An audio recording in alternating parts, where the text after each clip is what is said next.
Vamos a hacer un repaso, un recorrido por las crisis, las situaciones económicas que están afectando a diferentes partes del mundo, para, por supuesto, hacernos una perspectiva más real y también para que esto les pueda ayudar, a lo mejor en su vida cotidiana, también a tomar algunas decisiones y despejar algunas dudas. Bienvenido, Juan Ignacio, aquí al podcast de Contracultura. Gracias, Carlos. Qué gusto estar nuevamente contigo. Para mí siempre es un placer y sobre todo interactuar con todos tus seguidores porque hacen unas preguntas buenísimas. Así que aquí estamos contigo para echarle adelante en este, como decías tú, repaso por la economía mundial y cómo nos afecta. Exactamente. Bueno, ¿qué te parece si, porque tenemos un programa, como les decía, bastante interesante. ¿Y qué te parece si empezamos por China? Mucha gente pregunta, ¿hay realmente problemas con la economía china?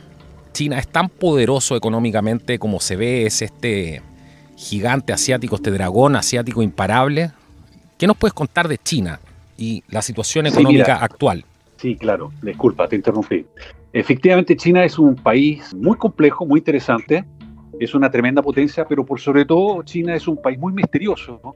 Porque en general ellos no son muy transparentes en las informaciones, por lo tanto las grandes firmas que hacen estudios sobre China tienen que hacer análisis muy complejos para poder entender qué pasa. Si nos miramos en forma como un resumen, nosotros podemos, por ejemplo, llegar a la conclusión, ciertas conclusiones que son vitales. Primero, China es la segunda potencia del planeta en términos económicos. La distancia que hay entre China y Estados Unidos no es menor, todavía faltan algunos años. Pero China, a pesar de que tiene 900 millones de personas que trabajan, con una tremenda cantidad de millonarios, la mayor cantidad de millonarios del mundo, pero por otro lado tiene 600 millones de personas que ganan menos de $140 mensuales. El gobierno comunista chino es responsable directo de estas consecuencias con su política de control y proliferación de grandes monopolios. Pero en China suceden cosas y están pasando cosas que llaman la atención y que vamos a tratar en este programa de unirlas. Por ejemplo, el hecho de que en China, no sé si tú escuchaste, Carlos, esta desaparición de Peng Shui, que fue una famosa tenista, ¿no es cierto?, que acusó al ex viceprimer ministro, Zhang Gaoli, de agresiones sexuales. Pero esto, claro, es un caso aislado con la desaparición de gente. Probablemente algunos de las personas que están escuchando este programa habrán sabido lo que pasó con Jack Ma, que era el hombre más rico de China, uno de los más ricos del mundo. De Alibaba. Exactamente, de Alibaba.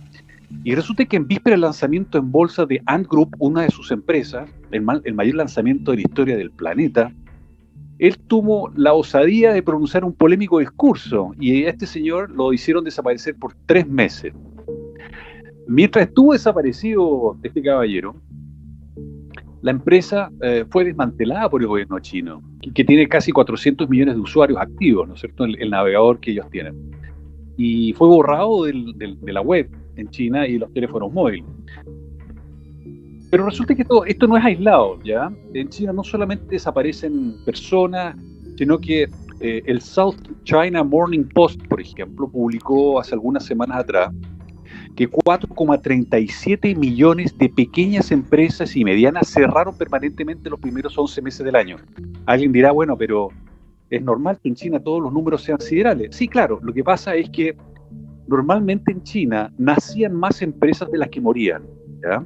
El año pasado, por ejemplo, nació 1,5 millones de empresas y murieron 4,37. Entonces, esto está generando un problema muy serio en términos de desempleo en China y hay toda una cadena de situaciones que están afectando a las pequeñas empresas, a las personas que están perdiendo su empleo, pero también está afectando al resto del planeta. Te entiendo. Bueno, mucho se ha hablado de eso. También un punto importante es la crisis de Evergrande, que también se ha hablado mucho de eso. ¿Crees que eso realmente está afectando? Y bueno, sin duda está afectando, pero ¿cómo crees que eso se proyecte para afectar el escenario mundial?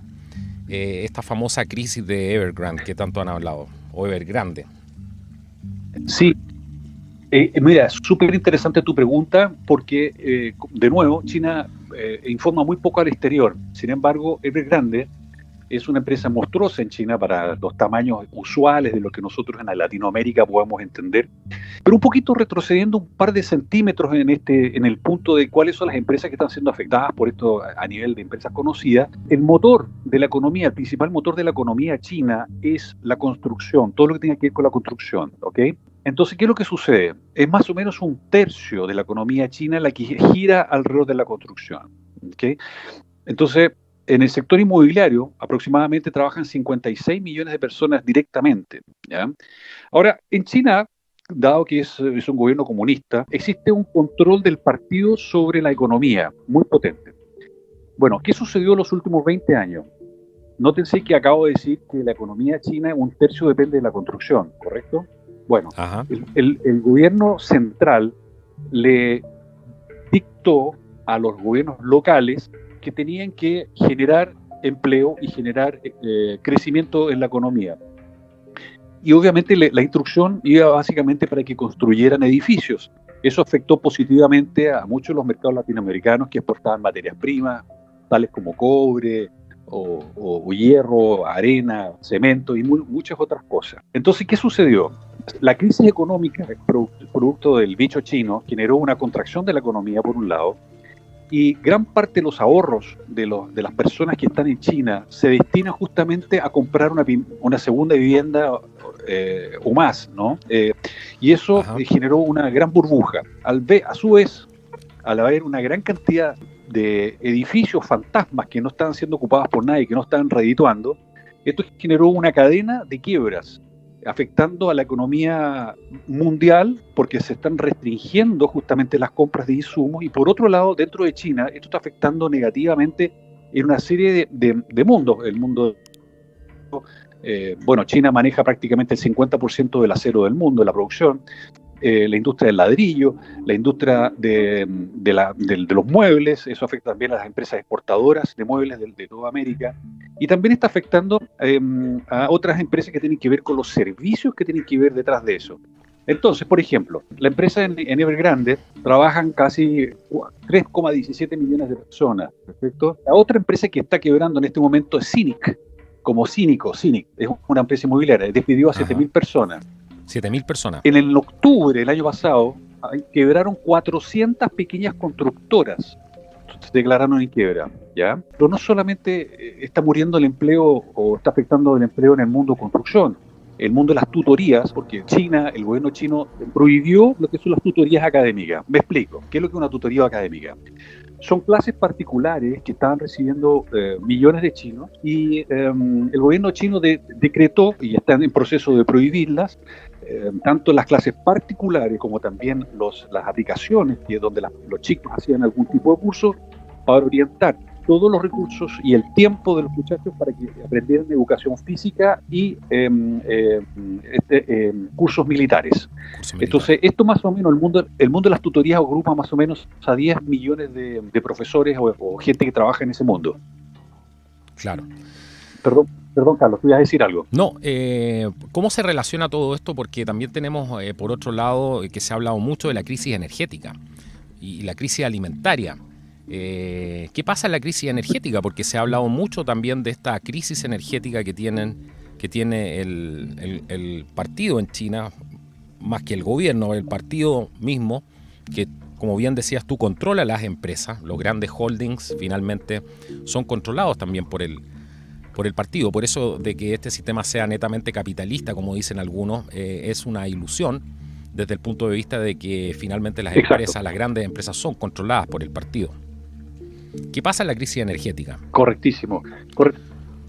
Mira, eso es nuevamente tenemos a ver, China es un país que, si uno hace una diagonal, la mitad del país es prácticamente un desierto, y la otra mitad del país tiene recursos, pero no son recursos ilimitados de agua. Por eso que Brasil y otros países del mundo exportan grandes cantidades de alimentos a China. Entonces, China tomó la decisión, una decisión globalista de cerrar, y dio la orden de cerrar empresas que tenían que ver con producción de carbón. De carbón, claro. Bueno, muchas ciudades en China dependían básicamente para la producción del acero de carbón. Y eso hizo que al cerrar estas empresas, ¿no es cierto?, productoras de carbón, se generó una crisis que hay ciudades en China que prácticamente están desapareciendo porque no hay energía para producir acero. Sin carbón tú no produces nada.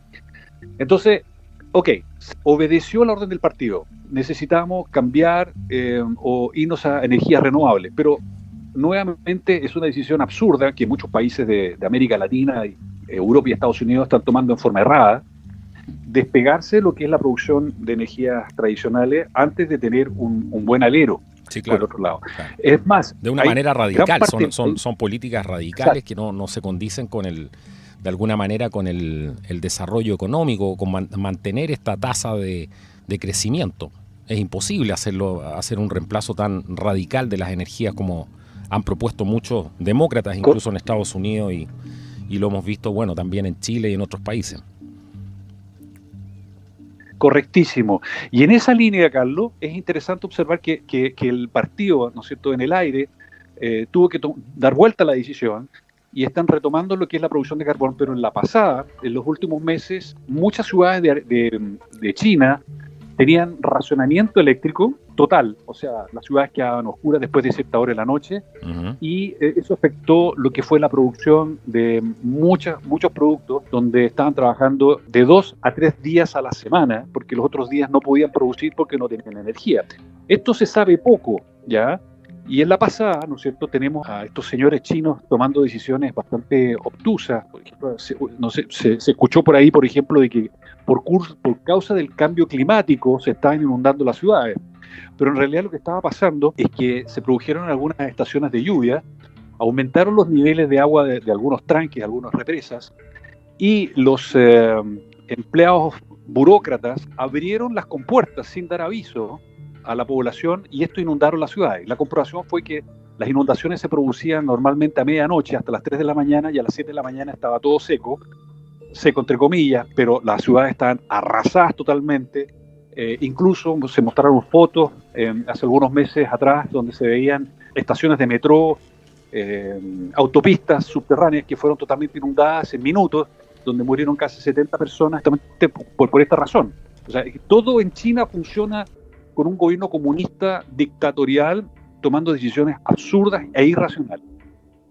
Bueno, vimos unos videos también que circularon en el The Epoch Times, donde me acordaba de lo que decías tú recién, y mostraban que incluso en algunos pueblos tenían preparada toda una infraestructura para evitar el desborde, con sacos de arena y lo típico que se utiliza, y el gobierno aparentemente habría dado la orden, eso es lo que denunciaban los mismos ciudadanos chinos de estos pueblos, y decían que habían mandado bulldozers a retirar estos diques que habían hecho de contención momentáneos. ¿Qué crees tú cómo se explica eso? ¿Tienes alguna hipótesis de eso? Porque estamos entrando en el terreno netamente especulativo, pero ¿por qué el gobierno chino querría a propósito inundar algunas poblaciones y también abrir algunas compuertas? ¿Tendrá que ver con esto que están haciendo de la reutilización del suelo, el cambio de los suelos, la expropiación de ciertas propiedades privadas, a lo mejor para poder tener más terrenos cultivables en el control del partido? ¿Qué crees tú que pasa ahí? Todo es posible. Yo le agregaría algunas teorías. Bueno, algunas cosas que fueron ciertas, y también tú mencionaste el Epoch Times, y justamente mencionó que algunas de las aperturas de compuertas de estas presas había sido por empleados que habían estado totalmente alcoholizados. Estaban en una fiesta y las abrieron por error. Pero no nos olvidemos de que en China, nosotros creemos que China es un gobierno capitalista monolítico, sí, pero existen dos grandes fuerzas, ¿sí? Y esto lo hemos conversado en alguna oportunidad, Carlos. Existen dos grandes fuerzas visibles en China, que una es pro-occidental y la otra es pro-marxismo puro, pro-maoísmo puro. Entonces, muy difíciles de poder verlos desde afuera, pero desde adentro se generan este tipo de cosas que para nosotros nos llaman la atención, que nos parecen como absurdas, como que son dos líneas paralelas. El recuperar tierras agrícolas no es tan sencillo, pero han habido algunas políticas chinas que han ido justamente en la línea de recuperar tierras, ¿no es cierto? Y ojo, que el tema de inmobiliario en China, siendo muy especulativo, es muy normal de que alguien haya comprado un departamento en algún edificio hace 30 años y venga del partido y te demora el edificio y te tira a la calle para poder hacer un edificio más grande, ¿no es cierto? Claro. Entonces se producen cosas que a nosotros nos cuesta mucho entender, porque hay toda una burocracia, hay toda una estructura y hay una corrupción muy grande, y muchas empresas en este momento están saliendo de China, están dejando de invertir, justamente porque están aumentando los impuestos, está aumentando la corrupción. Es muy normal de que te toquen a la puerta y tú eres empresario y te digan usted tiene que ponerse con más dinero y te inventan seguros y te inventan cosas que no son reales. Y es un grito sordo que está teniendo mucho empresario chino. Como esto que le está pasando a Jack Ma, le está pasando a muchas empresas en China, ¿ya? Y donde están perdiendo el control de sus empresas porque el partido no acepta que haya alguien que les haga sombra. Entonces, empresas como Didi, que yo creo que muchos de tus auditores conocen la empresa Didi, que es una empresa, es el Uber chino. Sí. Esta empresa Didi iba a salir en la bolsa para transarse en bolsa, y el gobierno chino a última hora la retiró. Y es porque de alguna forma estaba sucediendo de que estaba perdiendo el control de la empresa. Pero tú me dirás, bueno, ¿qué importancia puede tener que el gobierno tenga o no tenga control de una empresa que hace transporte de vehículos? Bueno, luego de Instagram y Facebook, las empresas como Uber o las empresas como Didi, en este caso, son empresas que manejan muchísima información de cada uno de nosotros. Saben ahora, a la hora que pedimos el vehículo, saben dónde estuvimos, saben cuánto tiempo estamos, en fin. Toda esa información manejada por el gobierno chino es tremendamente relevante, y el hecho de que hubiesen accionistas de esa empresa que fueran norteamericanos ponía en peligro la seguridad, entre comillas, para el gobierno, de que empresas externas supieran, o el gobierno norteamericano, supieran exactamente cuáles eran los movimientos de los ciudadanos chinos. Entonces, estamos viendo una China que va en retroceso, estamos viendo una China que se abrió al mundo a ser capitalista, pero hoy día, al ver que esas empresas han adquirido una gran cantidad de información y han tomado un poder muy grande, están ahora haciendo lo posible por fragmentarla, por lograr nuevamente el control sobre ella, y finalmente eso está matando la iniciativa de los empresarios chinos. En China hay aproximadamente 40 millones de pequeñas empresas, de medianas empresas, y es un motor tremendamente grande en lo que es la producción. Solamente en el tema de producción de acero, la mitad de las empresas que producen acero en China son pequeñas y medianas empresas. La otra mitad las hace el gobierno a través de sus empresas. Entonces estamos hablando de una cantidad gigantesca de personas que están en una condición muy, muy insegura para seguir invirtiendo en el país. Exactamente. Vámonos, ¿qué te parece si nos vamos a India? Porque mucho se ha hablado de India, el poder económico que está teniendo India, de la influencia también en el mercado de la tecnología. Ellos han invertido muchísimo en el tema de tecnología, en la formación de programadores y gente del IT. ¿Cómo se ve India? ¿Cómo crees tú que se ve India este año y el próximo? ¿Qué es lo que viene para India? Y porque ¿cómo se podría diferenciar un poco también con el tipo de gobierno y por qué India es tan diferente a China? Bueno, son muchas y excelentes preguntas, Carlos. Mira, la verdad es que, primero, India es una democracia, ¿ya? Y como tal, tiene un congreso y tiene gente que se opone y gente que aprueba, y las leyes son estudiadas y, en fin, hay que llevar adelante. Es la mayor democracia del planeta. No existe ninguna democracia que tenga un mayor número de personas. En segundo lugar, India tiene un componente demográfico que es impresionante. O sea, las estadísticas dicen que India es algo menor que China, lo cual yo lo dudo. Creo que el tema demográfico de China es otro de los grandes problemas que está teniendo China. Ellos no están logrando la cantidad de personas nacidas que puedan reemplazar en los próximos años a las personas que están envejeciendo o saliendo al mercado laboral o muriendo. En cambio, por el otro lado, India no tiene control de natalidad. Y en la práctica eso, ¿qué sucede? Sucede que va a ser una economía joven por las próximas 3 o 4 décadas. Entonces, la población joven y productiva de India se va a mantener cercana a un promedio de los 30 años, a diferencia de los casi 40 años que tiene hoy día la población china. Entonces, es una economía pujante, es una economía que en la década del 70 y el 80 ya comenzó a trabajar muy fuerte en lo que es el tema informático. Los grandes programadores de Silicon Valley a nivel planetario son indios, médicos que son tremendamente profesionales y hacen que India sea una potencia. Si India va a sobrepasar, va a ser la segunda potencia más grande del planeta el año 2050 y va a ser por lejos la mayor potencia económica del mundo el año 2100. Eso es un poco en términos generales. Y el próximo año y este año, India va a estar creciendo casi al 8% y el próximo año también. Entonces, imagínate lo que es una potencia tan grande creciendo a esa velocidad. Impresionante. O sea, realmente es buenísimo, porque eso está arrastrando a muchas economías latinoamericanas que dependen de la exportación o dependen de los negocios con India, y India está comenzando a jugar un rol estratégico. Se han mantenido durante muchos años muy por detrás de China, India siendo uno de los principales enemigos de China, el conflicto entre China e India permanentemente en ambos lados. Esto no es del agrado de China y India esté creciendo de esta forma. Exactamente. A ver, dijimos que teníamos varios lugares por donde nos vamos a pasear, y está también África. África es un continente que hay mucha desinformación respecto a lo que realmente pasa en África. Bueno, tú estuviste en África, conoces no solamente parte de África, sino también conoces la idiosincrasia. ¿Qué pasa en África? ¿Qué está pasando actualmente en África? ¿Y cómo ves la economía y la cultura de negocios que hay en África? Bueno, África, gracias por la pregunta. África da como para hablar más de algún capítulo, no los quiero aburrir. Voy a dar un pequeño barniz. En todo caso, en mi canal, en Latin Markets, todo con mayúsculas y junto, yo hablo de la economía de África también. En África, efectivamente, es un continente muy distinto al nuestro, muy extraño. Existe racismo contra los blancos, entre paréntesis, y eso no es de extrañarse porque fue un continente colonizado por algunas bestias, ¿no? Sobre todo europeos, donde hubo genocidio, y eso fue muy complicado. De hecho, lo del genocidio no es fue declarado incluso por el gobierno de Alemania hace algunos meses atrás, cuando ellos tuvieron el poder de Mozambique. Entonces, es un país complejo, es un país muy centrado en sí mismo, es un país que depende mucho de las importaciones de muchas cosas. Hay potencias grandes en África y basadas básicamente en la generación de materias primas. Hay países que son tremendamente potentes y juegan rol importante dentro del mercado internacional, lo que es la producción de oro, en la producción de diamantes, en la producción de petróleo. Ghana es el principal productor, por ejemplo, de cacao del mundo.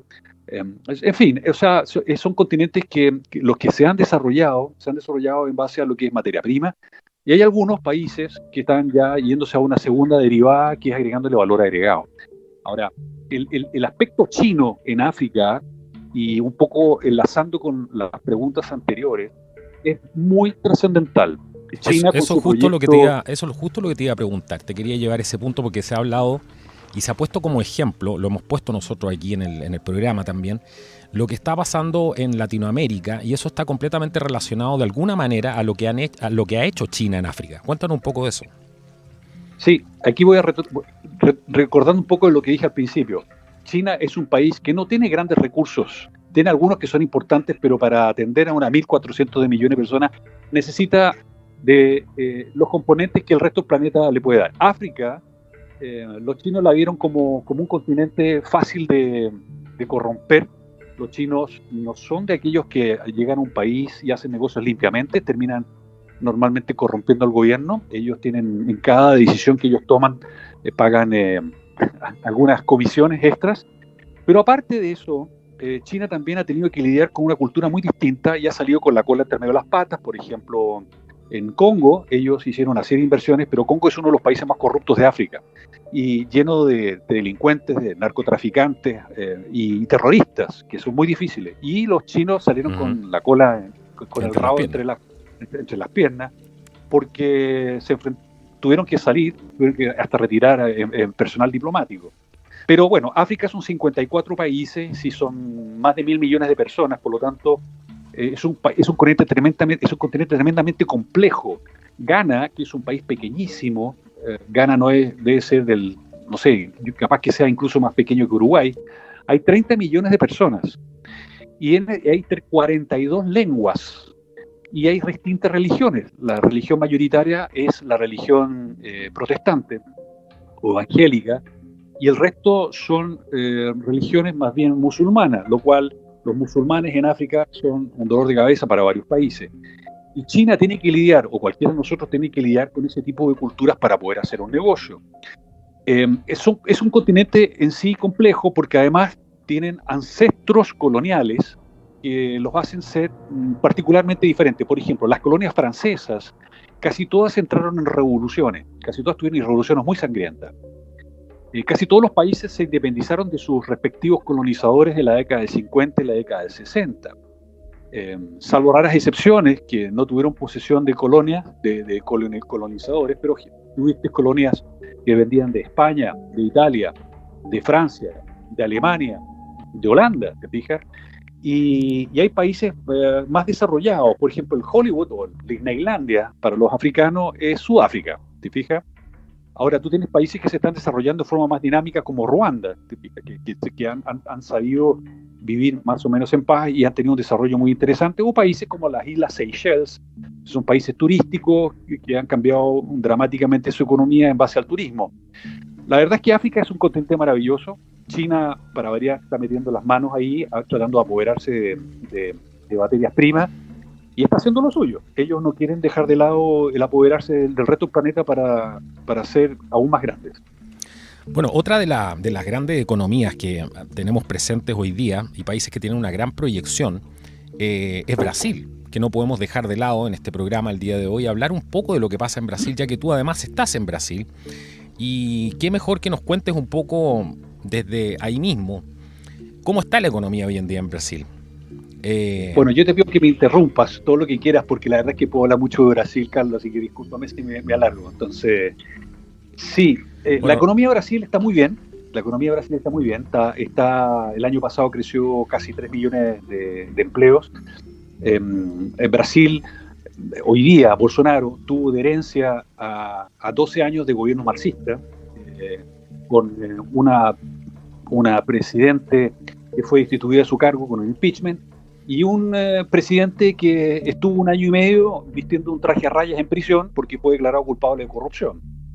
Entonces, el país le ha tocado muy duro a Bolsonaro, con una gran cantidad de gente y de una cultura, además empresarial, bastante anticuada. Y Brasil hoy día es normal escuchar que se está privatizando Correos de Brasil, se va a privatizar Eletrobras, se va a privatizar la principal empresa productora de petróleo de Brasil, Petrobras. Hace aproximadamente 6 meses atrás se habían privatizado casi 60 empresas, aeropuertos, puertos. La verdad es que hay un cambio. Yo conozco Brasil hace más de 30 años y se nota muchísimo el cambio en los últimos meses, porque tú puedes transitar por las autopistas que están siendo reparadas, que están siendo construidas, porque el gran problema de Brasil es que es el principal productor de proteína del planeta. Es el segundo, si tomamos todas las líneas de proteína, que sumamos carne bovina, carne porcina, perdón, sí, sunina es en portugués, carne de pollo, es el principal productor del mundo, ¿se fija?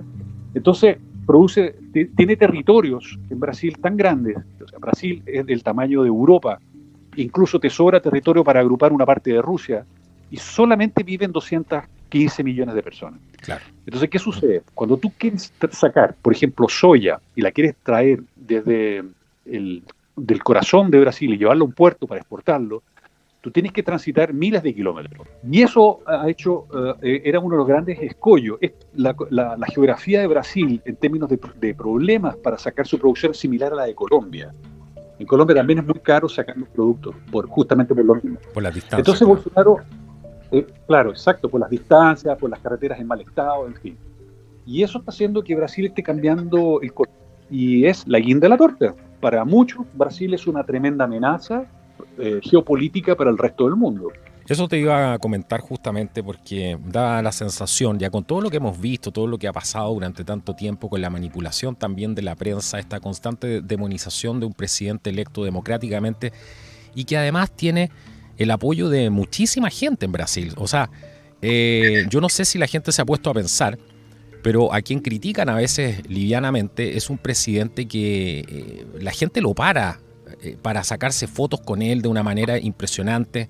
Es un tipo tremendamente sencillo, entra a cualquier boliche, a comer cualquier cosa con la gente y realmente él es un líder carismático con su gente. Por supuesto que tiene sus enemigos también, pero dentro de todo este concierto, cuando tenemos un líder como Bolsonaro, que además tiene un país con una cantidad de recursos impresionante y que fácilmente puede alimentar una gran cantidad del planeta o al menos darle independencia en la alimentación, en los recursos naturales también. Por supuesto que Brasil me da la impresión de que se ha transformado en una amenaza mundial para estos poderes globalistas y por eso la prensa critica tanto y constantemente demoniza a Bolsonaro. Hemos visto también lo que ha pasado con la Amazonia, donde le cargaban, ¿cierto?, todos estos incendios, cosas que pasan siempre, pero se amplificaban de una manera para que la gente dijera, wow, este tipo es realmente malo, no tiene preocupación por el medio ambiente ni por la naturaleza. ¿Crees tú que parte de todo lo que está pasando en el Brasil actualmente y Brasil en el concierto mundial de este nuevo orden tiene que ver con el tremendo potencial y la independencia que significa hoy día tener a un país con un patriota que está a cargo y con un gran apoyo popular? Sí, es curioso en la cadena de afirmaciones que tú dijiste. Yo me gustaría agregar una cosa que mucha gente no percibe. India también tiene un patriota.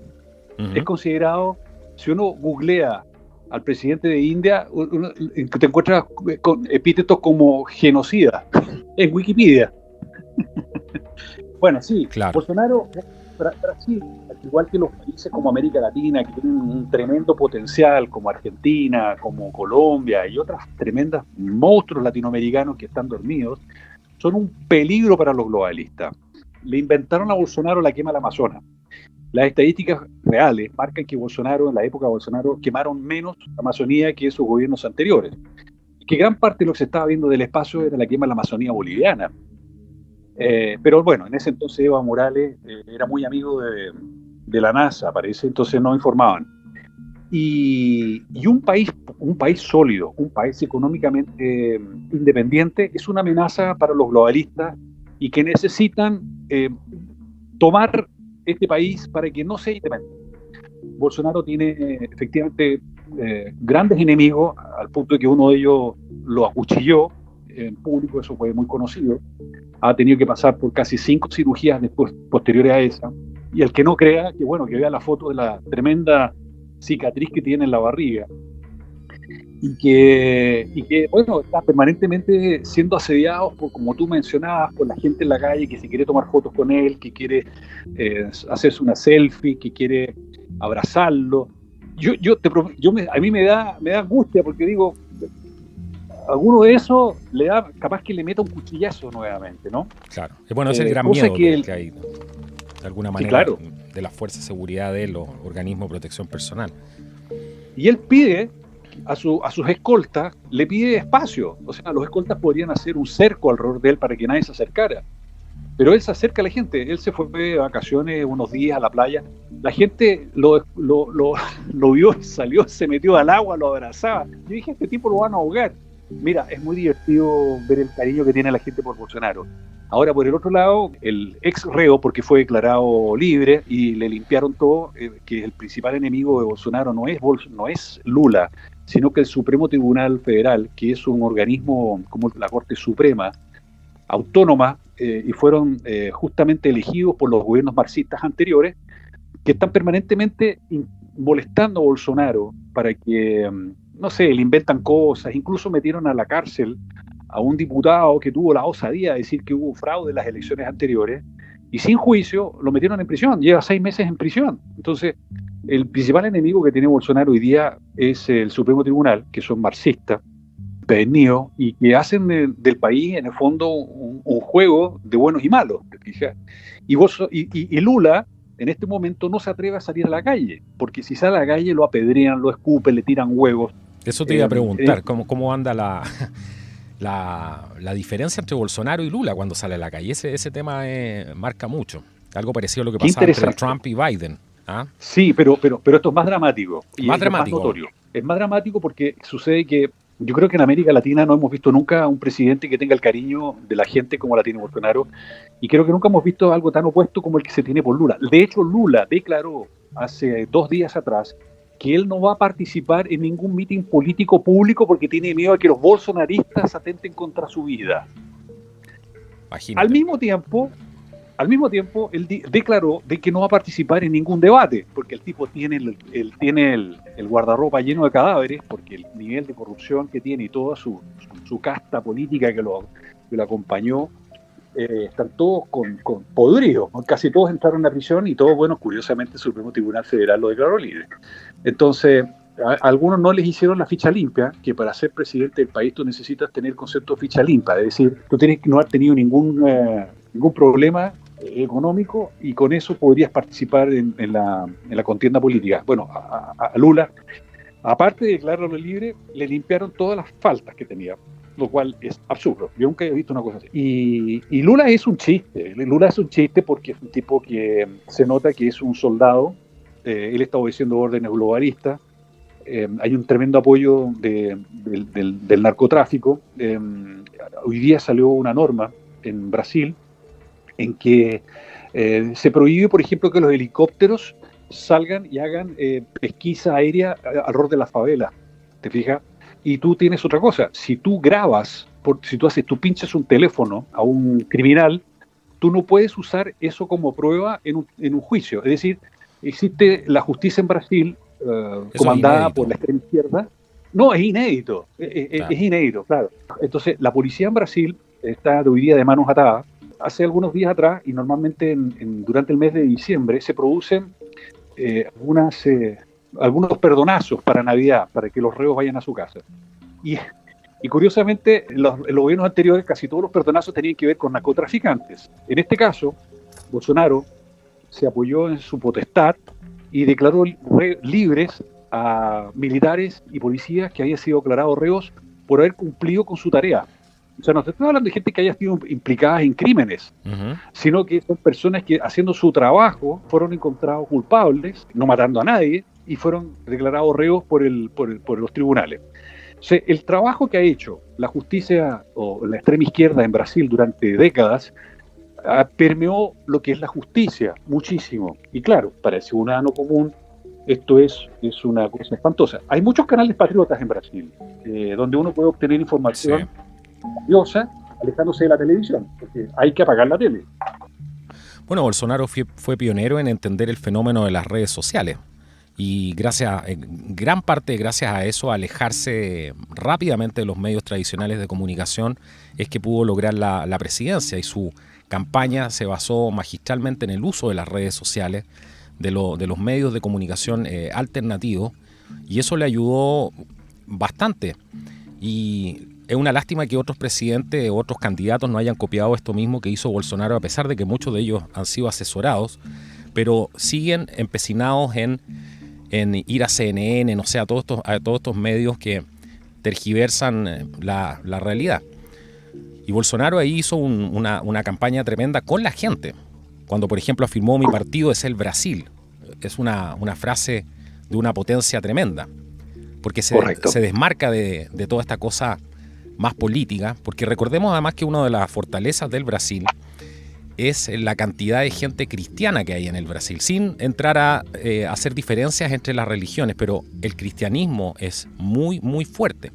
Y por supuesto que eso le da un gran apoyo a un presidente que es de una línea más de la familia, más conservador, de alguna manera. Y eso yo creo que ha sido un elemento clave para que el Brasil no caiga, como han caído otros países, en la presencia de una gran cantidad de cristianos. Sí, aquí hay cristianos de verdad, no con cristianos de mentira, como por ejemplo Chile, y quiero ser autocrítica acá, donde se dice que hay un 70%, 60% de cristianos.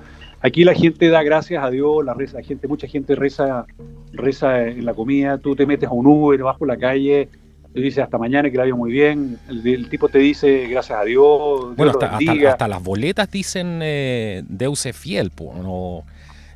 Hasta las boletas, cuando vas a comprar algo, los buses, antes de subirte al bus hay una calcomanía en la puerta, siempre recordándote quién manda. Eso es un fenómeno no menor que se ve en muy pocos países del mundo. Yo creo que Brasil es prácticamente uno de los únicos que tiene eso tan marcado en todas partes. Carlos, tú vas a una impresora, vas a una tienda que te saca fotocopias, vas a un boliche muy sencillo y tiene la Biblia abierta en la caja, o Claro. vas a una consulta médica y de centro mesa tiene una Biblia y la gente la toma, no está de adorno. Yo hice el ejercicio de pasar el dedo por si estaba con polvo, ¿no? Porque muchas veces dije, este es un Claro. adorno. Y no estaba con polvo. Bueno, la gente la lee, la gente la repasa y a nadie le llama la atención. Entonces, sí, el fenómeno de la religiosidad, tampoco hay que exagerar si la gente no anda de rodillas ni para sus horas de trabajo para rezar durante el día, pero sí es un país que valora mucho la familia, que valora mucho la paz y valora su país. Exactamente. ¿Crees tú que Brasil, porque se ha hablado mucho de esto, ¿crees tú cuál es el rol que tiene en Latinoamérica? ¿Crees tú que es la clave de alguna manera que puede conducir a Latinoamérica a un mejor futuro? ¿Qué piensas tú Sí, de eso que se habla tanto del Brasil y el potencial que tiene el Brasil? esa pregunta tiene dos respuestas, la positiva y la pesimista. Si Brasil se salva América Latina. Brasil es el único país de América Latina que limita con todos los países excepto con Chile y Ecuador. Entonces, lo bueno o lo malo que le pasa a Brasil afecta a todo el resto, porque el poder económico que tiene Brasil es enorme para arrastrar positivamente al resto, y políticamente también tiene un poder muy grande si es que las cosas salen bien o las cosas salen mal. Entonces, si Brasil tuviese un gobierno marxista como el de Venezuela, cerremos la puerta y vámonos a otra parte, porque así es terrible. Claro. Y económicamente Brasil, si a Brasil crece en forma importante, va a arrastrar al resto de las economías positivamente. Argentina depende gran parte de su economía gracias a Brasil. Uruguay también. Entonces, y muchos países de América Latina venden sus productos a Brasil. Y a su vez Brasil exporta sus productos a estos países. La inmigración que está teniendo hoy día Brasil de parte de Argentina es brutal. Se calcula en más de 1,5 millones de argentinos que están llegando a Brasil a vivir por la situación dramática que está viviendo nuestra hermana república. Entonces, efectivamente, Brasil es estratégico, es muy estratégico. Y eso lo saben los globalistas muy bien. Bueno, tenemos el escenario ahora de las elecciones en Brasil, ¿cierto? Que es un tema bastante incierto. ¿Cómo ves tú la reelección, la posible reelección de Bolsonaro? Esta vez está claro que va frente a Lula.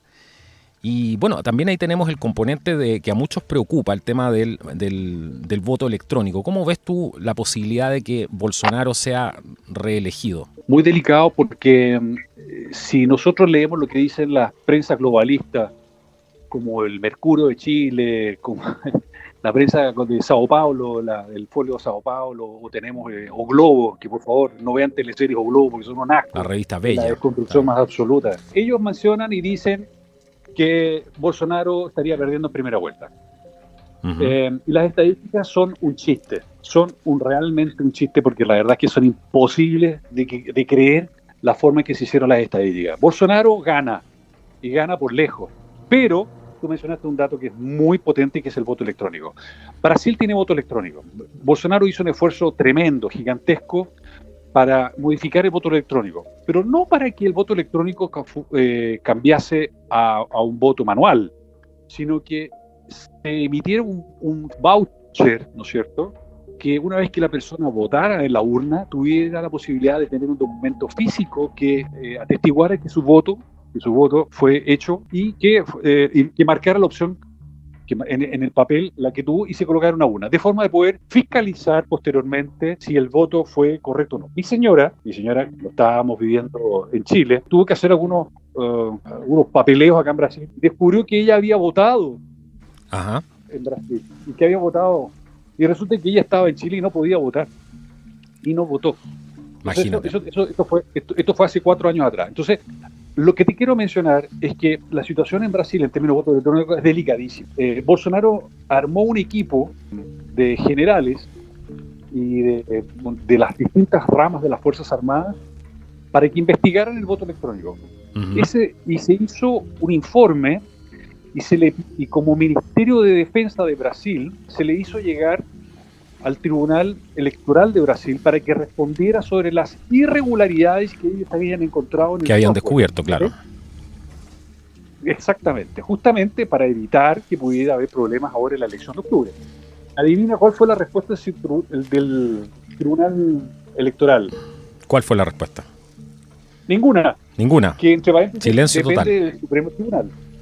Hicieron una segunda petición oficial para que se informase, ¿no es cierto?, al Ministerio de Defensa.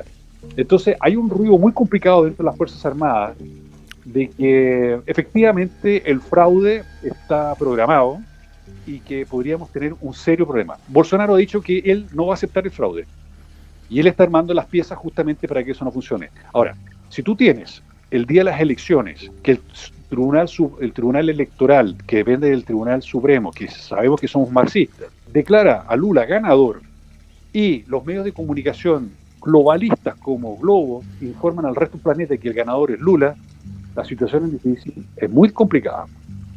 Muy complicada. No me cabe la menor duda.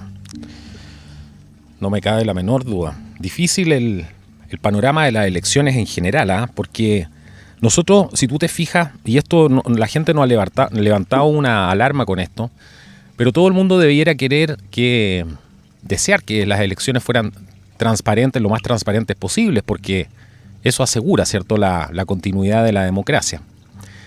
Pero hoy día vemos que cuando se empieza a investigar esto, inmediatamente salen todas estas voces de alarma, como si uno estuviera haciendo algo malo o levantando una alarma. Y no se valora la democracia en el fondo, porque no tiene por qué nadie temer de que se investiguen las elecciones y si hay irregularidades para el lado que sea que se corrijan. Y son los medios de comunicación los que juegan un gran papel hoy día. Recuerda lo que pasó en el caso de Arizona, cuando Fox News declaró que Trump había ganado Arizona y bueno, eso dio un vuelco a las elecciones completamente, a la narrativa, y de ahí se empezó a construir todo este tema de que Biden había ganado las elecciones.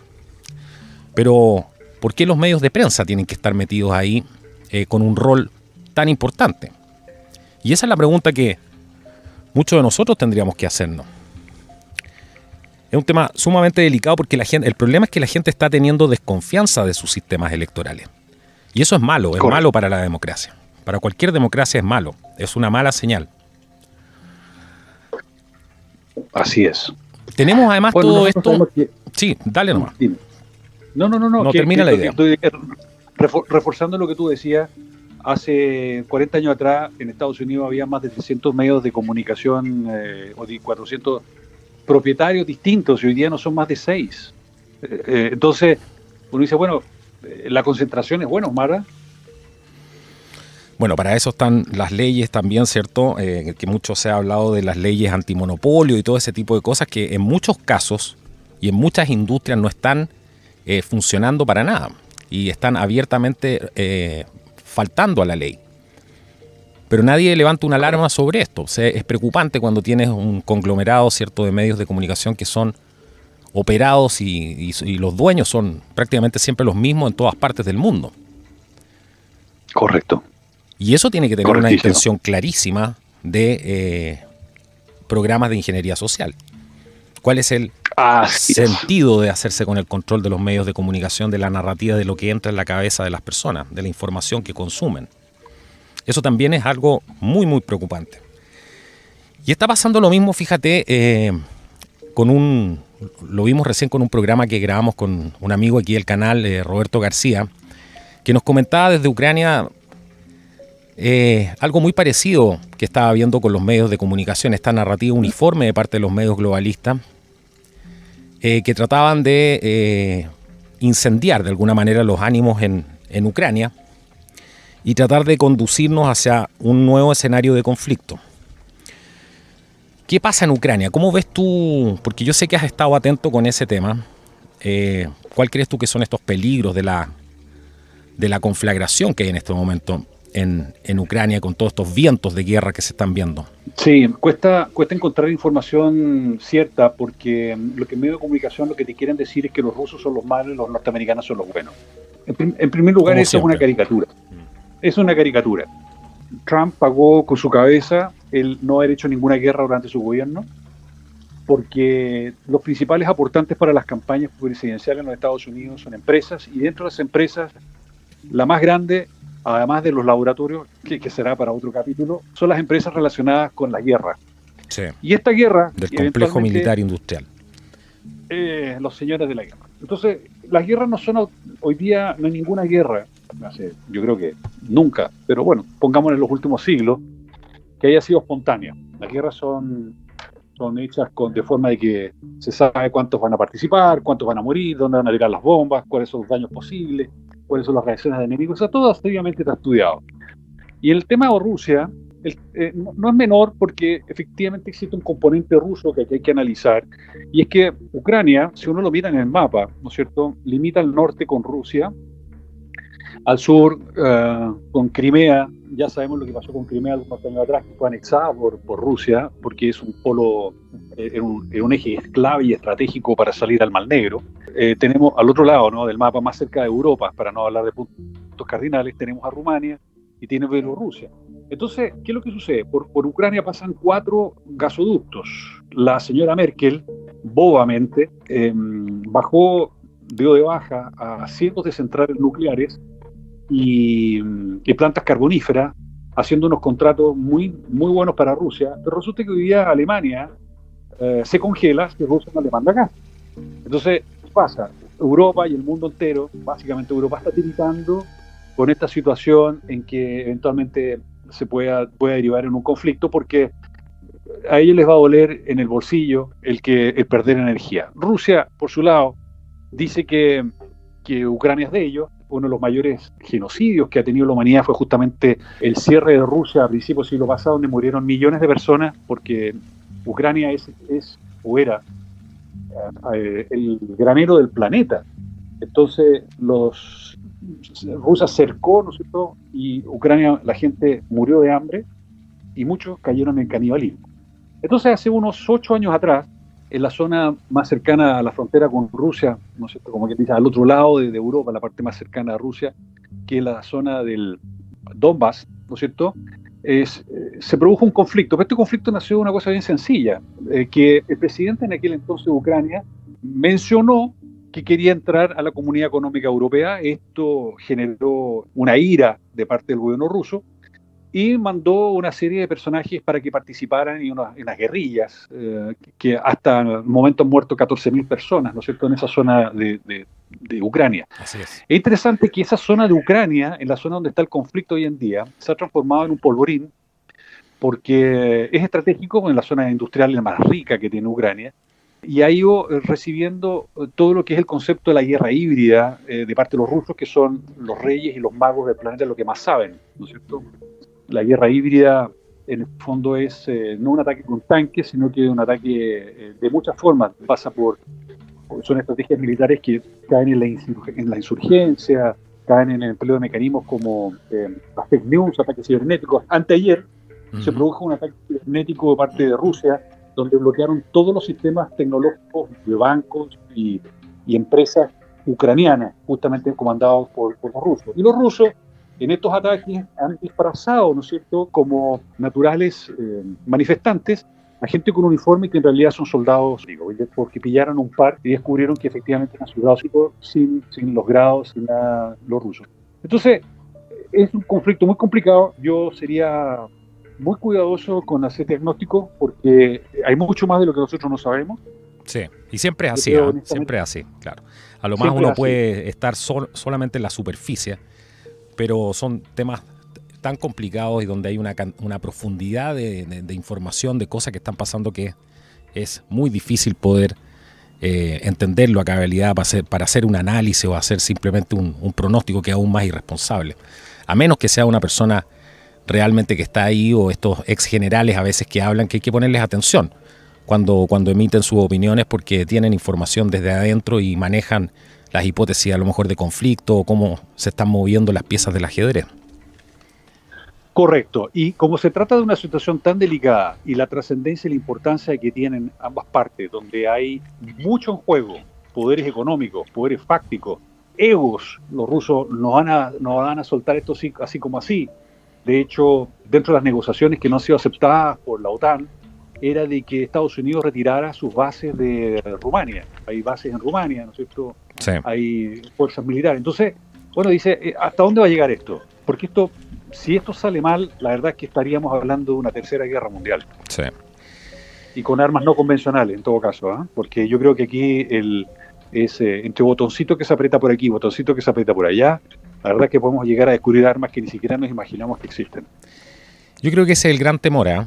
Esas armas que uno ni siquiera sabe que existen y que sabemos que están avanzados mucho más allá de lo que desclasifican a veces en estas revistas militares o en la misma prensa, ¿cierto? Es solamente quizás 50 años más atrás de lo que realmente a veces tienen. Y obviamente estas armas tampoco se muestran en todos los conflictos. Entonces Correcto. es un escenario muy, muy complicado. Vámonos en este último segmento del programa del día de hoy, ¿qué te parece si nos vamos a Latinoamérica, que está candente? ¿Cómo ves tú para el año 2022 y 2023, por ejemplo, a grosso modo, porque sé que es complejo preguntarte esto, pero ¿qué pasa, crees tú, con Chile, Argentina, Colombia, Perú? ¿Qué pasa con estos países? ¿Cómo los ves tú proyectado al futuro en el tema económico principalmente?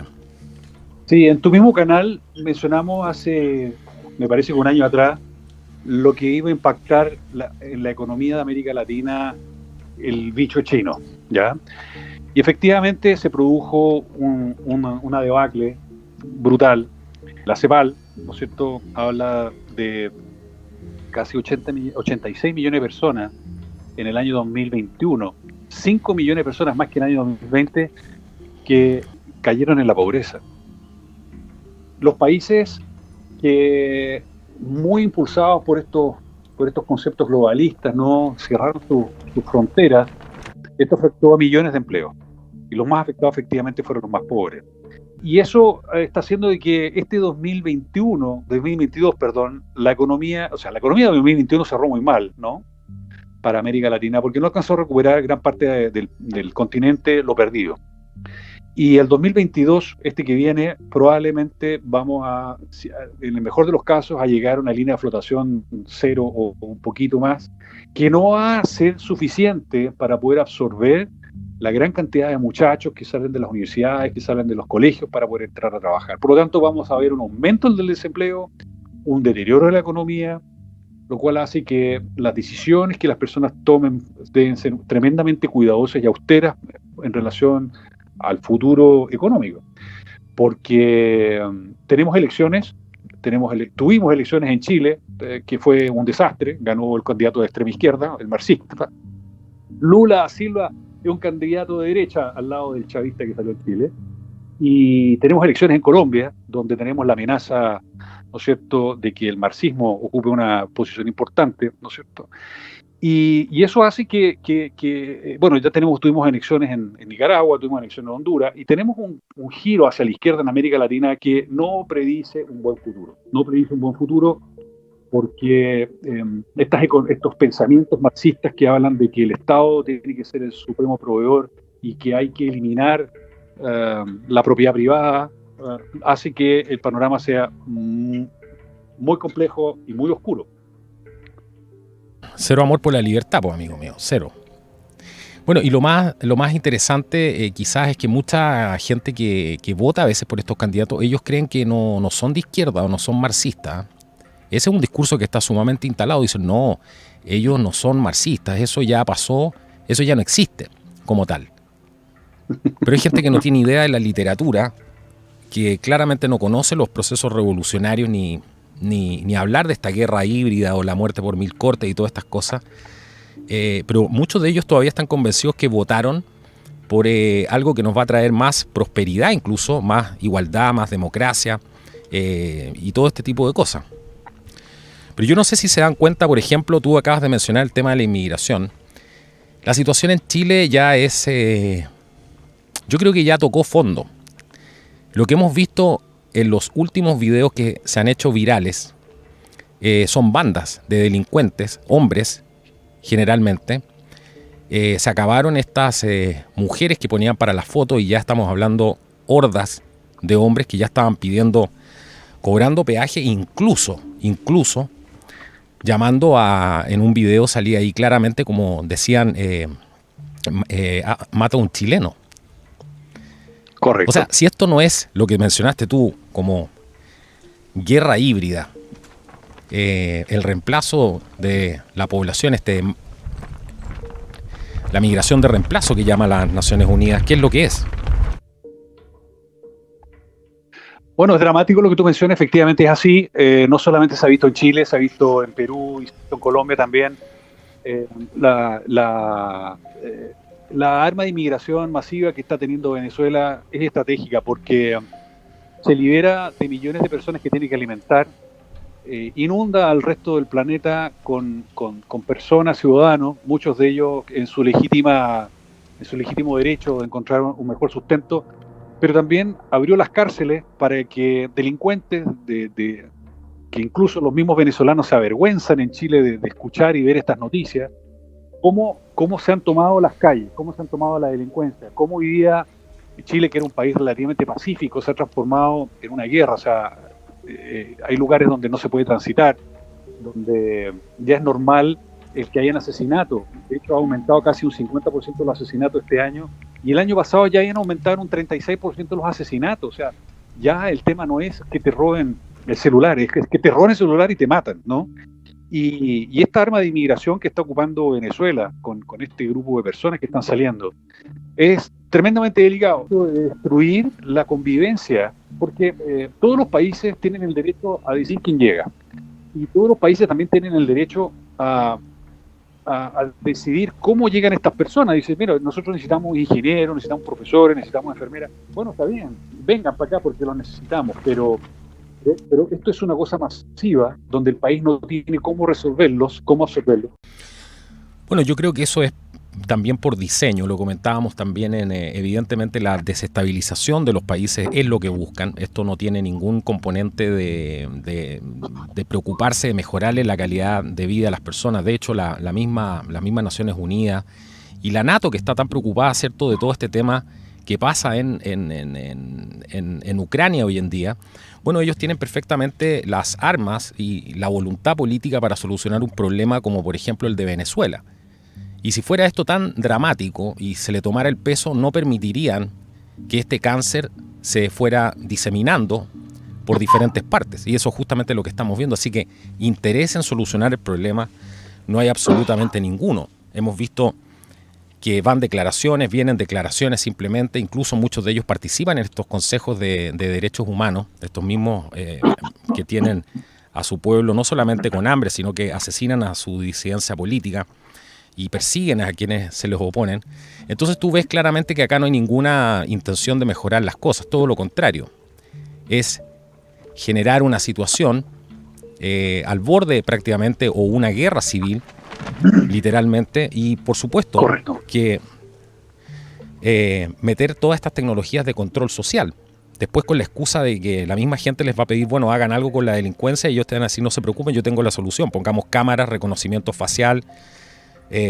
China nos va a ayudar en esto, por ejemplo, ¿cierto? Correcto. Con eso lo que van a hacer es usar también a estas personas como tontos útiles para finalmente controlarlo a usted. Y eso ya está sucediendo. Hemos visto cómo de a poco la prensa va metiendo todas estas tecnologías con la excusa, por ejemplo, de la evasión de los pasajes en los medios de transporte civil que hay en ciudades como Santiago, Valparaíso, etcétera. O sea, aquí hay una clara intención de digitalizar a la sociedad y todo este tipo de cosas son bastante útiles a largo plazo si tú lo piensas. Correcto. Agregar un poco el hecho de que en Chile hay aproximadamente 600.000 venezolanos y representaron para el año pasado 2.500 millones de dólares de salida de dinero a Chile para poder alimentar a sus familias en Venezuela. Entonces, imagínate lo que significa tener casi 7 millones de ciudadanos viviendo en el extranjero enviando dinero a Venezuela. O sea, aparte de liberarse de alimentarlo, es un ingreso para el gobierno venezolano. En Haití, por ejemplo, el 35% del PIB, Producto Interno Bruto de Haití, depende de los haitianos que viven en el exterior. Entonces, es un negocio tener gente viviendo en el extranjero. Y aparte le genera conflicto. Y Cuba, que es uno de los el papá de este sistema económico. Sí, claro. Bueno, ya sabemos quién es el cerebro detrás de todo esto. Increíble, increíble todo lo que está pasando. Lo mismo que hemos visto estos buses que ahora están eliminando algunos videos. Me llegaron a notificaciones hoy día que estaban eliminando estos videos para variar, ¿cierto? Donde se mostraba cómo estos buses, aparentemente, que se especulaba ahí que eran puestos por el gobierno. No lo sabemos, pero algo raro hay ahí. ¿Quién financia todo esto? Y ya hemos visto cómo se empieza a eliminar también ese material para que no se haga viral. Y esta situación yo la veo muy mal, muy mal. La gente de Iquique, bueno, hace mucho tiempo atrás te decían xenófobo, cuando tú levantabas la alerta de todo este tipo de cosas, pero ya hay un discurso transversal en Chile de que la gente, y puede ser gente hasta de izquierda, te dice, no, yo no quiero más. Mira cómo ha cambiado todo esto. Esto está demasiado malo.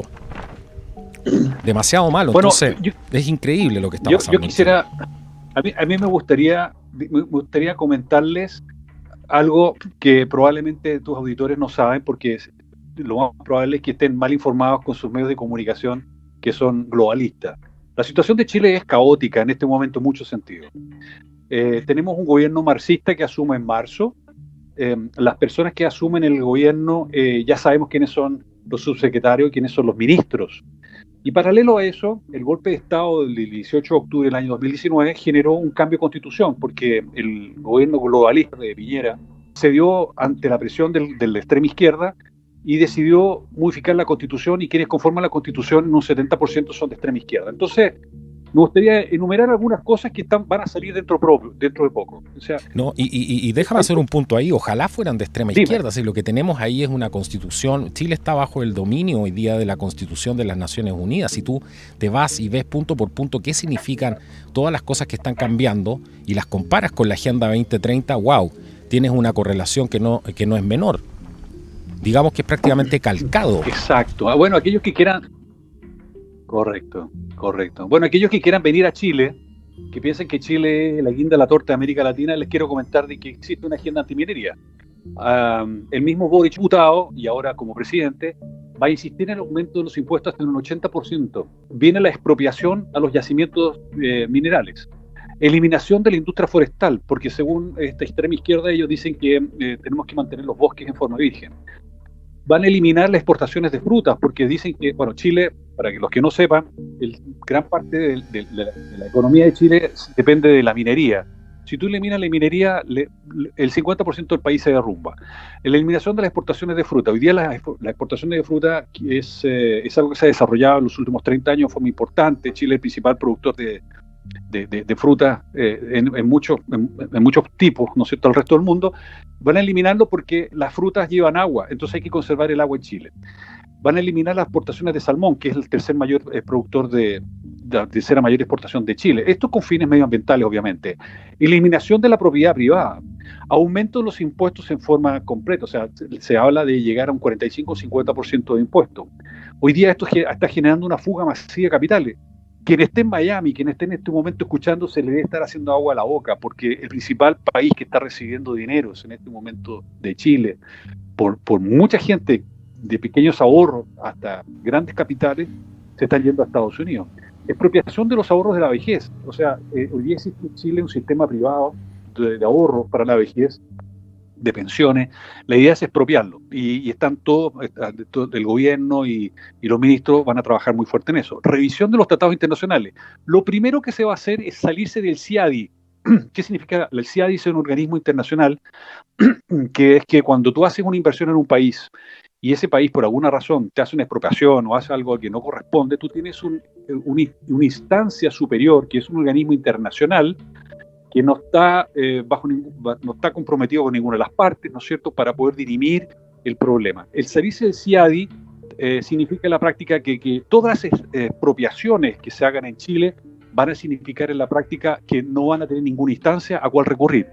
Hoy día hay un terrorismo desatado en la zona sur de Chile, donde prácticamente todos los días son asesinadas personas, dueños de buses, dueños de camiones, gente que es propietaria de algún campo, ¿no? El concepto del Estado plurinacional, que significarían en la práctica la balcanización del país, es decir, dividir a Chile en muchos pequeños estados, obviamente con fines globalistas para poder controlarlo, pero significaría la fragmentación del país. Bueno, y de pasada está la agenda antifamilia, donde hoy día el Estado, ya hay una ley, los niños son ciudadanos, ya no son los niños propiedad de los padres, son ciudadanos. Y como tal, el ciudadano depende del Estado, y como depende del Estado, en este caso es el Estado en la última instancia que controla a tus hijos. Estamos hablando de todo lo que son leyes pro aborto, en fin. La verdad es que en Chile estamos viviendo una situación tremenda, donde Chile es el laboratorio para el resto de América Latina, y aquellas personas que están en Colombia escuchando esto, yo les diría, por favor, pongan atención, porque lo que pasó en Chile se generó un pretexto, ¿no es cierto? Un pretexto de una situación donde se subieron los precios de los pasajes en 20 centavos de dólar, se generó una causa, ¿no es cierto? Mucha gente salió a luchar por la causa, porque cómo era posible. En Colombia se dio de una forma muy similar con la reforma tributaria, luego pasar la protesta, y finalmente esto terminó en un grito de guerra y de lucha para el resto. Entonces hoy día tenemos en Colombia una situación delicada que podemos derivar en una chilenización del proceso, porque tienen todos los elementos para eso, porque además tienen una inmigración complicada con los señores venezolanos. Muchos deben ser gente muy honesta, pero en este 1.300.000 venezolanos que llegaron, hay varios que están encubiertos en una lógica distinta, que no es precisamente la de trabajar y producir. Exactamente. Ya que hiciste un resumen magistral de algunas de las cosas que llamaban ¿te acuerdas que hace un tiempo atrás, amigo mío, esto lo llamaban campaña de terror de la extrema izquierda, cuando se hablaba de las cosas que querían hacer? Muchos quedamos cortos. Muchos quedamos cortos en realmente predecir qué tan profundo y qué tan extrema iba a ser esta transformación. Vamos a los problemas económicos que le afectan a la gente y que salió a exigir durante este estallido social, entre comillas, ¿cierto? ¿En qué le ha cambiado la situación a las personas? Porque recordemos que habían una serie de demandas, y entre esas demandas era quitarle en gran parte poder a los políticos, ¿cierto? Y a grandes empresas que también abusaban. ¿Qué crees que ha pasado ahí? Porque yo no he visto que se haya solucionado absolutamente nada de eso. Todo lo contrario. Se le está otorgando más poder a las grandes corporaciones, esta vez ya a corporaciones de carácter internacional, como el Fondo Monetario Internacional, etcétera, el foro de Davos y todos estos grupos. Pero ¿en qué se le ha solucionado el problema a la gente con esto? Nada, y me gustaría agregar una cosa que tu canal ha hecho mucho énfasis, que lo hemos tocado en varios momentos durante este programa, que es el rol de China en este conflicto, sí. Y en todo este problema. China se está apoderando de Chile, ¿no? Chile en este momento está muy barato, ¿no es cierto?, para ser cobrado. Voy a poner un ejemplo sencillo, confirmando un poco, efectivamente esto no ha mejorado la situación de nadie, las protestas, todo lo contrario. Hay una empresa que se llama State Grid International Development. Es una empresa china, y comento esto como un ejemplo, porque la verdad es que casos como estos son múltiples en Chile. Esta empresa está controlada por el Partido Comunista Chino, por ende por el gobierno chino. Esta empresa compró una compañía que provee energía eléctrica a Valparaíso. Para aquellos que no conozcan Chile, Valparaíso es el principal puerto. Y es la zona muy cercana a Santiago, son aproximadamente 100 kilómetros, pero ese lugar es la base, es la primera zona naval. No es los navales o la fuerza naval en Chile, es la fuerza militar más profesional que tiene Chile, es la más correcta, y curiosamente también es la más tranquila en términos de no participar en política, ¿ya? Sin embargo, fue el eje que hizo que el gobierno marxista de Allende entre el 70 y 73 cayera finalmente, porque efectivamente, como yo les comentaba, es una fuerza militar bastante incorrupta, con ideales bien claros sobre lo que es la libertad, y extirparon el cáncer de Chile temporalmente en esa época. Entonces, imagínense una empresa china controlando, en este caso, la fuerza naval del país o la energía eléctrica para que eventualmente pudiesen reaccionar. Pero paralelo a eso, esta empresa china, ¿no es cierto?, es el principal comprador de cobre. Esta empresa china compró en este caso esta energía eléctrica. Una hermana de ella es la empresa que más cobre compra de China. Durante el año 2020, a final del año 2020, cuando se produjo esta compra de State Grid International a esta empresa eléctrica chilena, dentro del Congreso se oyeron voces para estudiar esta situación porque implicaba un altísimo control de los proveedores energéticos en Chile. O sea, esta empresa china estaría controlando casi el 70% de la energía eléctrica, ¿no? Entonces, esta unidad de trabajo del Congreso nació o iba a nacer para justamente estudiar, para eventualmente declarar como nulo esta compra. Bueno, yo les comentaba también que Chile exporta fruta. En este caso, Chile exporta fruta muchísimo, obviamente, a China nuevamente. Y el principal proveedor del mundo de China de cerezas es Chile y produce hoy día casi 2.000 millones de dólares. En ese momento se vació en los medios de comunicación informal de China de que se habían encontrado 2 cerezas con COVID, lo cual es imposible porque, primero que nada, se colocan productos químicos y son trasladados en barco durante muchas semanas para poder llegar a China y además en congeladas. Esto significó inmediatamente el caos de parte de los exportadores de Chile porque toda su producción se iba a perder, lo que iba a generar cientos de miles de desempleados y la quiebra de muchas empresas exportadoras. Bueno, la señal para el gobierno chileno era clara y en pocas horas esa comisión que se instauró en el Senado desapareció. Es decir, el control que está teniendo China de América Latina es monstruosa. De hecho, por ejemplo, recién, aquellas personas que son de Argentina entenderán lo que estoy diciendo, se crea nuevamente un contrato con China, eliminando la tecnología avanzada que tenía China en lo que era energía nuclear, y ahora nace una nueva planta nuclear, obviamente financiada por China, para controlar la energía eléctrica que es tan necesaria en Argentina para poder sobrevivir. Es el complejo Atucha, en la localidad de Lima, en la provincia de Buenos Aires, y tendría una vida útil de aproximadamente 60 años. Estamos encontrando nuevamente la huella, ¿no?, de China en todo este proceso insurreccional, que donde ellos están haciendo un neocolonialismo, generando conflictos dentro de los países. No sabemos exactamente si Rusia, a través de su fórmula, ¿no es cierto?, como guerra híbrida, están participando en este descontrol de América Latina a nivel político para comprar un continente barato, lleno de recursos que representan los mayores productores de prácticamente todo. Si unimos todos los países de América Latina, somos líderes en todo. En producción de petróleo, en energía eléctrica, en agua, tenemos reservas acuíferas gigantescas, en soya, en carbón, en café, lo que tú quieras. Bueno, todo esto se ha comentado en varios programas que hemos hecho aquí en el canal. Y aquí lo tienen. Eso es lo que estamos viviendo el día de hoy. Para algunos que no crean esto, bueno, solamente falta que pase un poco de tiempo nomás, como es costumbre aquí en el canal. Quiero llevarte en estos últimos minutos, nos quedan 6 minutos del programa, querido amigo, y vámonos a Estados Unidos, porque acabamos de hablar de China y es importante también entender qué tal está la economía en Estados Unidos y también la popularidad de su presidente Joe Biden, que ya alrededor va del 30% de aprobación, según lo que se informaba en las últimas estadísticas. ¿Cómo está la cosa en Estados Unidos, amigo? Te quedaste corto, Carlos, porque la popularidad de nuestro amigo en Estados Unidos es menor que esa. El 56% desaprueba la ejecución de Biden, solamente el 28% de los norteamericanos lo quieren a él como una reelección, y solamente el 48% de los demócratas están de acuerdo con él para que vuelva a una reelección.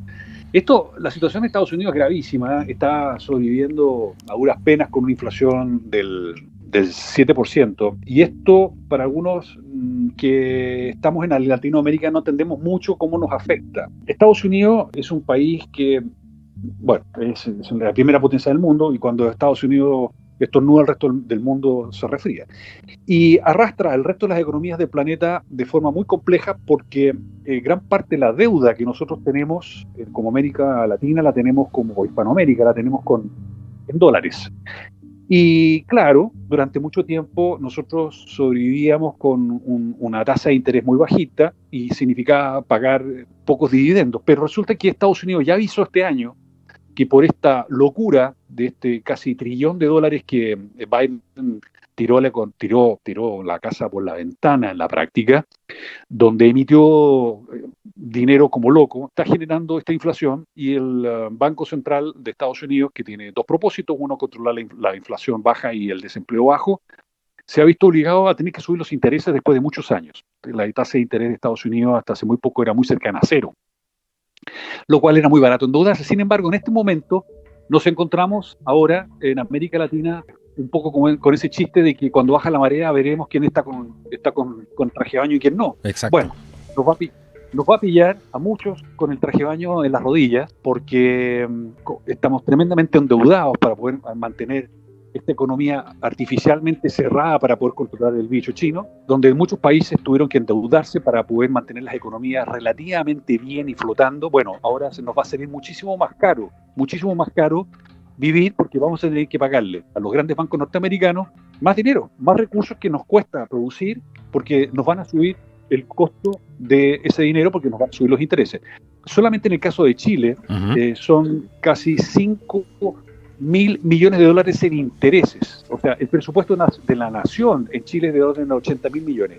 Eso significa que 5.000 millones de dólares, que son aproximadamente la construcción de 13 hospitales de alta complejidad, se van a ir hacia los Estados Unidos para pagar intereses. Y el caso de Chile no es un caso único, es un caso típico de América Latina. Tenemos un presidente marxista de extrema izquierda en Perú, que, bueno, entre paréntesis, estaba hablando de estatizar también la minería, entre otras cosas, con un grupo de ministros que están asumiendo ahora sus puestos, entre ellos gente que ha estado ligada al narcotráfico. Vamos a ver, desgraciadamente, por efecto de esta situación de los Estados Unidos, que no tiene ningún interés, además, en participar activamente en la política latinoamericana para restaurar democracia, porque si lo quisiera lo podría hacer, pero no lo hace porque son parte del problema, no de la solución. La CIA es absolutamente marxista y está apoyando los gobiernos y los movimientos marxistas de América Latina, en que vamos a ver Estados Unidos, si es que no tenemos un cambio importante, una vuelta a la racionalidad y hacia ser un poco más patriota, con un Trump tal vez, o tenemos a fin de año una elección de segundo término en Estados Unidos, donde si los congresistas de los republicanos no logran la mayoría, vamos a tener nuevamente la aplanadora de un gobierno de izquierda, que es el gobierno de Biden, que no vengan a decir que es demócrata, es un gobierno de izquierda. Exactamente, bueno, ese es el espíritu del programa, poder transmitirles alguna información que les va a permitir a lo mejor tomar mejores decisiones. Juan Ignacio, yo te quiero agradecer hoy día por haber participado aquí en el programa el día de hoy, y no sé si quieres dejarle algún mensaje final a la audiencia e invitarlos también a ver cómo te pueden encontrar y cómo se pueden suscribir también a tu canal y a tus otras redes. Sí, bueno, primero que nada, muchísimas gracias por invitarme, gracias por toda la publicidad que has hecho. Yo hice unos programas entretenidos que más de alguien que se puede entretener. Hablé del juego del calamar desde el punto de vista económico, hablé de Fuga de Gallinas, de la película, tratando de ayudar a entender un poco lo que es la economía. No quiero hablar de economía de forma muy compleja porque la gente no entiende. Incluso es más, hablé de un programa sobre qué es cerebro de izquierda o derecha, se hace o no se nace. Inscribirse a mi canal, yo le agradezco mucho nuevamente a ti y a la gente que está escuchando, y también que se paren un poquito a pensar, a mirar las cosas de otro ángulo. Ahora, yo quisiera dejar también como mensaje que, por favor, que no suene este programa como una cosa apocalíptica o terrible. La verdad es que no es mucho lo que uno puede hacer, salvo tener ordenadas sus cosas, ordenar su economía doméstica, ¿no es cierto? Estudiar un poquito más y sobre todo tratar de hablar con gente que nos sube el ánimo y ser positivo. Eso no significa esconder la cabeza bajo la tierra y no entender lo que está pasando. Pero hay muchas cosas que no podemos hacer grandemente, salvo tener nuestras familias contentas, tener a nuestros hijos, nuestros padres con salud y rezar mucho, porque la verdad es que el mundo necesita mucha oración, porque hay mucha gente que está haciendo tonteras y desgraciadamente esas personas tienen mucho poder. Y nosotros no tenemos ese poder, pero sí tenemos otro poder, que es el poder de la oración y de la fe.